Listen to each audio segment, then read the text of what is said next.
ये अलग ही हिपोक्रेसी है लेफ्ट लिबरल गैंग की, जो हर एरिया में पहले रिलीजियस एंगल ढूंढ कर लाती है और जब उसे पॉइंट आउट करो तो सामने वाले को ही कम्युनल बता देती है।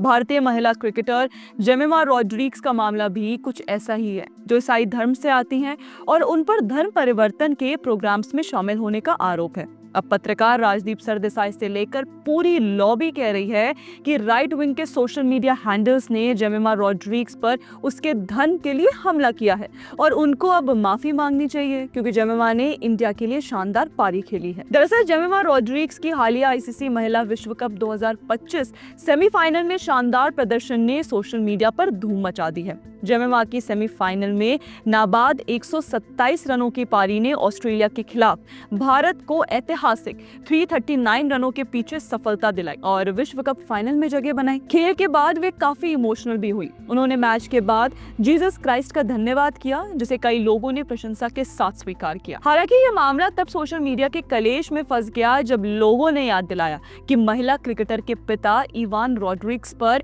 रिलीजियस कन्वर्जन के आरोप लगे हुए हैं। रिपोर्ट्स के मुताबिक 2024 में मुंबई के खार जिमखाना क्लब ने जेमिमा रॉड्रिग्स की मानद सदस्यता रद्द कर दी थी, क्योंकि उनके पिता इवान रॉड्रिग्स पर क्लब के परिसर का दुरुपयोग अनऑर्गेनाइज्ड रिलीजियस गैदरिंग्स के लिए करने का आरोप लगा था। टाइम्स ऑफ इंडिया ने रिपोर्ट किया कि इवान रॉड्रिग्स ने ब्रदर मैनुअल मिनिस्ट्रीज के तहत 18 महीनों में लगभग 35 आयोजन किए, जिनका आरोप कन्वर्जन और कमजोर लोगों को निशाना बनाने वाली प्रोपेगेंडा एक्टिविटीज से जोड़ना था।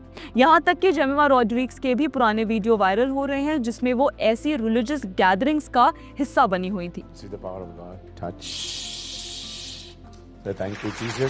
इन रिपोर्ट्स के सामने आने के बाद left liberal gang Jemimah Rodrigues और उनके परिवार की आलोचना को उनके रिलीजियस बिलीफ्स पर हमले के रूप में दिखा रहा है। मैच रिजल्ट के बाद ही पत्रकार राजदीप सरदेसाई ने अपने एक्स हैंडल पर लिखा कि सोशल मीडिया RWIT हैंडल्स ने जेमिमा और उनके परिवार पर उनके धार्मिक विश्वास के लिए हमला किया।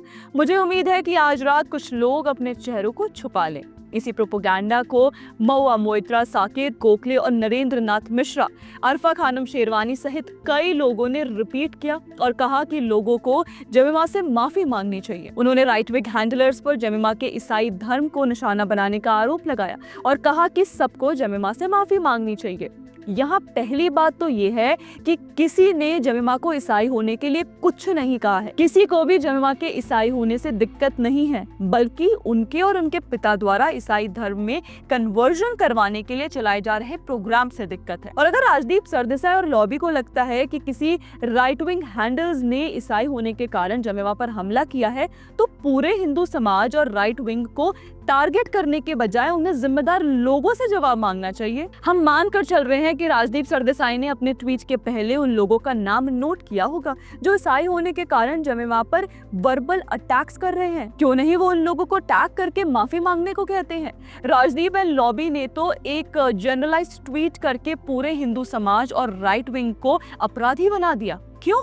जिसने बोला है उसका नाम लीजिए। आप पत्रकार हैं, उनका नाम लेकर एक्सपोज कीजिए कि किसने ईसाई होने के लिए जेमिमा को निशाना बनाया। सच तो ये है कि किसी ने भी जेमिमा को इसलिए निशाना नहीं बनाया क्योंकि वो ईसाई हैं, पर लेफ्ट लिबरल लॉबी ने जेमिमा का मामला इसलिए ही उछाला है क्योंकि वे ईसाई हैं। थोड़े दिनों पहले ये लॉबी सरफराज नाम के क्रिकेटर का मामला उछालकर ये बता रही थी कि भारतीय क्रिकेट टीम में मुस्लिम क्रिकेटर का सिलेक्शन नहीं हो रहा है, जबकि मोहम्मद शमी और सिराज दोनों टीम का हिस्सा थे। और अब ये जेमिमा रॉड्रिग्स का मामला उठाकर कह रहे हैं कि वे ईसाई होने के कारण निशाना बन रही हैं। असली कम्युनल कौन है और कौन क्रिकेट में धर्म को खींच कर ला रहा है?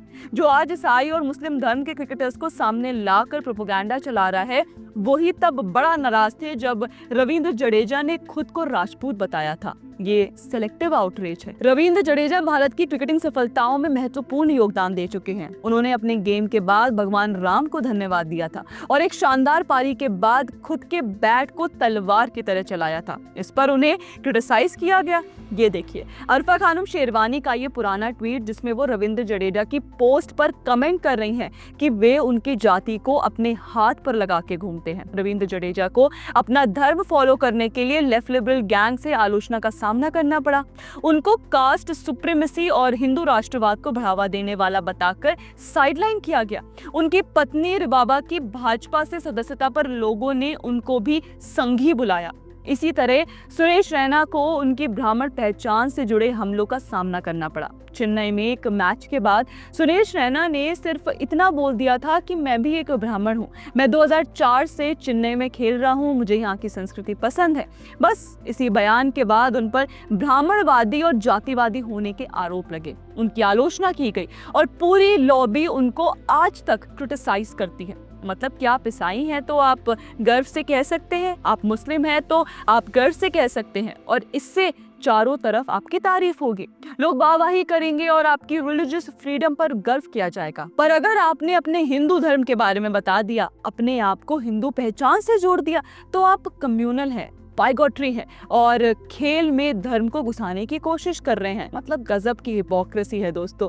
पूरी लॉबी जेमिमा रॉड्रिग्स पर लगे आरोपों के बाद उनकी धार्मिक अभिव्यक्ति का सम्मान कर रही है, प्रशंसा कर रही है, पर जडेजा और रैना जैसे खिलाड़ियों की आस्था को कंटिन्यूसली आलोचना का सामना करना पड़ा है। ये डबल स्टैंडर्ड दिखाता है कि कैसे इकोसिस्टम क्रिकेट और क्रिकेटर्स की पहचान का यूज अपने एजेंडा के लिए किया है और कर रहा है। जेमिमा रॉड्रिग्स की क्रिकेटिंग टैलेंट को पहचान मिलनी चाहिए, किसी को उससे समस्या नहीं है, लेकिन जिस तरह उन्हें रिलीजियस फ्रीडम है उसी तरह जडेजा और रैना को भी है। दूसरी बात, देश के लिए ट्रॉफी या मेडल लाकर आपको कुछ भी अनएथिकल और अनलॉफुल काम करने का सर्टिफिकेट नहीं मिल जाता है। यकीन ना हो तो ओलंपिक में मेडल लेकर आए सुशील कुमार का केस देख सकते हैं। आपका इस मामले पर क्या कहना है हमें कमेंट सेक्शन में जरूर बताएं। बाकी अगर वीडियो पसंद आए तो लाइक शेयर और सब्सक्राइब करना ना भूलें। जय हिंद।